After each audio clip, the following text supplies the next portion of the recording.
मुहासरा के दौरान आपकी हालत और सरगर्मियां एक सालार के साथ साथ एक सिपाही की भी थी और उसे गर्मी में देखकर मुसलमानों के हौसले में ऐसा जोश उठा कि वो करीब आकर सामने तक चले आए और दिलों को हिम्मत देते रहे। वो 7 माह और 627 ईस्वी का जब अबू सुफियान ने परेशान होकर कहा कि हाय बिन अख्तब को बुलाओ, उसकी परेशानी का अंदाजा उस वक्त ये था कि दोनों तरफ उसकी लश्कर की खुराक का जखीरा कम रह गया था। सिपाहियों ने रब बाजार की बस्तियों में जाकर कुछ खुराक तो हासिल कर ली थी, मगर लोगों के घरों में खुराक का कोई बड़ा जखीरा न रहा था। पुलिस के लश्कर में भी तब्दीली फैलने लगी। अपने मकसद और जज्बे को यूं सर्द पड़ता देखकर उसने यहूदियों के एक कबीले के सरदार को बुलाया जो लश्कर के करीब मदद के लिए मौजूद था। वो इसी इंतजार में था कि कोई उसे बुलाकर मदद मांगे। मदीना से कुछ ही दूर यहूदी कबीले बनु कुरैजा की बस्ती थी। सरदार कम बिन असद वहीं बस्ती में सुकूनत करता था। एक रात जब वो गहरी नींद सो रहा था, दरवाजे पर जोर से दस्तक हुई तो वो जागा। उसने अपने गुलाम को आवाज दी कि देखो बाहर कौन है। गुलाम ने कहा कि यही बिन अख्तब आया है। रात के इस पैर वो शायद किसी जरूरत से आया होगा। कम बिन असद ने आहिस्ता आवाज में कहा, उसे अंदर बुलाओ, अंदर लाओ, मैं इस वक्त तुम्हारी कोई मदद नहीं कर सकता।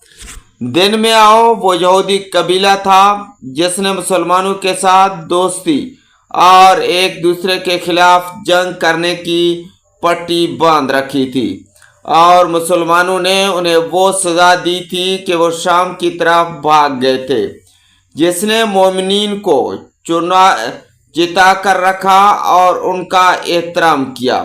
मुसलमान खंदक में गए। कबीले की तरफ से कोई बड़ा खतरा महसूस न हो रहा था। वजी बिन अख्तब भी यहूदी था। वो कम बिन असद को अपना हम मजहब भाई समझकर उसके पास आया और मुसलमानों के खिलाफ उसे उकसाना चाहता था।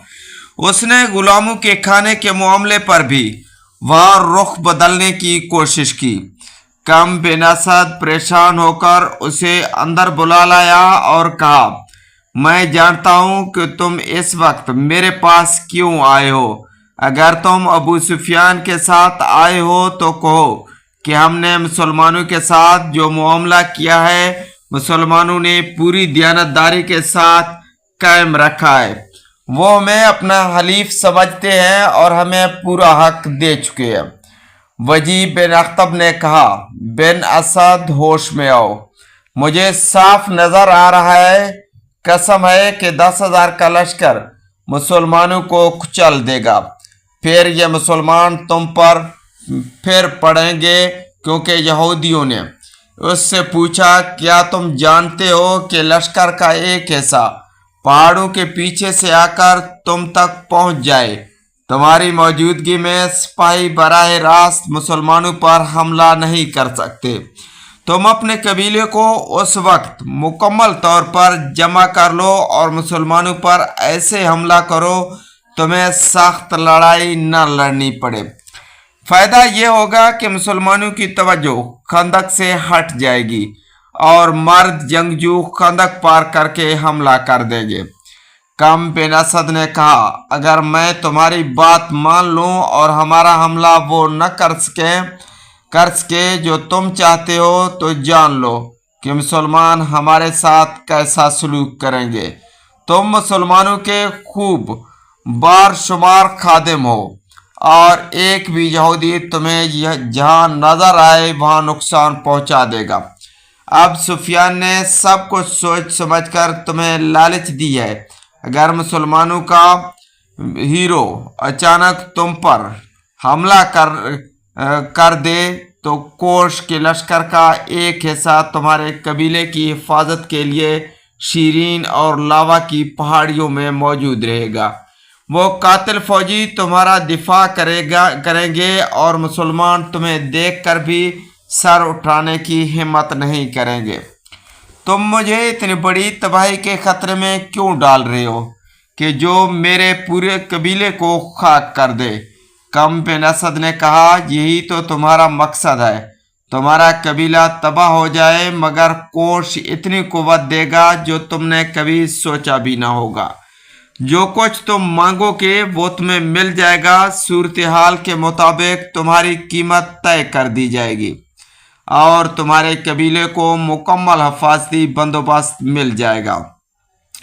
मुसलमान चंद दिनों में नाकारा हो जाएंगे। तुम उनका साथ दो जो जिंदा रहेगा और जिसके हाथ में ताकत होगी वही रहेगा।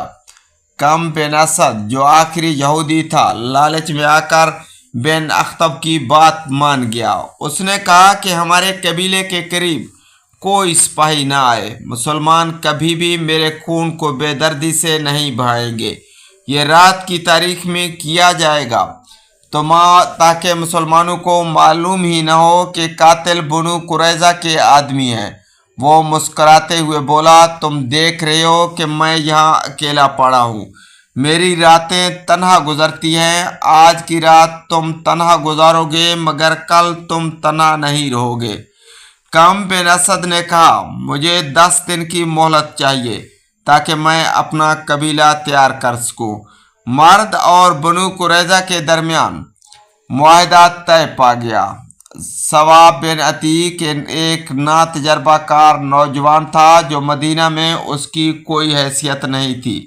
वो कबूल शुदा और तलवारों वाला आदमी था और उसका काम लड़ाई करना था। उसकी खूबी ये थी कि खुदा ने उसे आवाज़ में नरमी और मिठास अता की थी और वो शाह नगमा था। रातों को जब किसी महफिल में उसकी आवाज़ गूंजती तो लोग बाहर आकर उसका नगमा सुनते। कभी वो रात को शहर के बाहर चला जाता और अपनी धुन में गुनगुनाता रहता। उसने इस्लाम को भुला दिया हुआ था। एक रात वो शहर से दूर किसी कहानी या नगमे में मशगूल था कि एक बहुत खूबसूरत और जवान लड़की उसके सामने आकर खड़ी हो गई। जैसे कोई हसीन मखलूक जलवागर हुई, वो रुक गया। लड़की ने कहा, तेरी आवाज़ ने मुझे मशहूर कर रखा है, जो मुझे यहाँ से निकाल ले। मैं दूर चली जाऊंगी। तेरी आवाज़ में ऐसा सोज है जैसे तू किसी की तलाश में नगमा गा रहा हो। उसने पूछा, तू कौन है? अगर तू जन्नत से आई हो तो बता दे। लड़की की पानी जैसी हंसी सुनाई दी। चांदनी में उसकी आंखें चमक रही थीं। वो बोली, मैं बनु कुरैजा के एक यहूदी की बेटी हूँ। फिर उसने कहा, और मैं मुसलमान हूँ।